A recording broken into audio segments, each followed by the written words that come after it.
Hello welcome back to another video. ఈరోజు castration అనేది cruel method ద్వారా చేయడం వల్ల కాంప్లికేషన్స్ ఎలా ఉంటాయి అనేది చూద్దాము.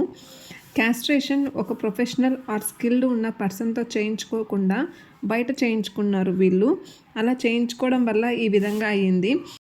మీ ఊరిలో కానీ లేకపోతే మీ ఊరి దగ్గరలో కానీ పశువుల ఆసుపత్రి ఉంటే అక్కడికి వెళ్తే అక్కడ బడ్డిజో క్యాస్ట్రేట్ అనే పరికరం ఉంటుంది. ఆ పరికర సహాయంతో వాళ్ళు క్యాస్ట్రేషన్ చేస్తారు. వీళ్ళు రోకలతో కొట్టించుకున్నారంట. అలా కొట్టడం వల్ల స్క్రోటల్ యాబ్సెస్ అయ్యి స్క్రోటమ్ రీజియం అంతా పగిలిపోయి ఆ గోట్కి పెయిన్ ఉండడం వల్ల అది నాలుకతో నాకి లోపల ఉండే ఒక టెస్టికల్ అనేది బయటకు వచ్చేసింది. నేను ఇక్కడ ఫస్ట్ పస్ని డ్రైన్ అవుట్ చేశాను. బయటికి వచ్చిన టెస్టికల్ని కట్ చేయాలి.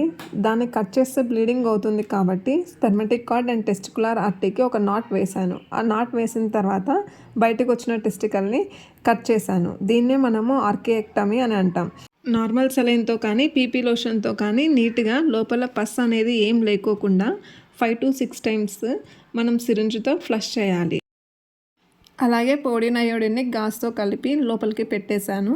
ఇలా పెట్టడం వల్ల ఇన్ఫెక్షన్ అనేది లోపల స్ప్రెడ్ అవ్వకోకుండా ఉంటుంది. తగ్గించడానికి కూడా యూజ్ అవుతుంది.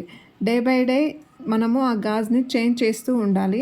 అలా 10 days వరకు మనం చేంజ్ చేస్తూ ఉంటే మనకి 10 daysలో పూర్తిగా ఇన్ఫెక్షన్ అనేది తగ్గిపోతుంది.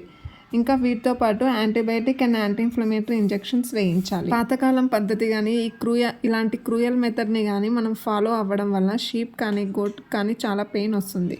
మీ దగ్గర ఏమైనా హాస్పిటల్ ఉంటే పెయిన్లెస్ క్యాస్ట్రేషన్ మెథడ్ చేస్తారు వాళ్ళు. అక్కడికి వెళ్ళి క్యాస్ట్రేషన్ చేయించుకోవచ్చు. ఈ వీడియో మీకు నచ్చినట్టయితే మరిన్ని వీడియోస్ కోసం like and subscribe. Thank you for watching.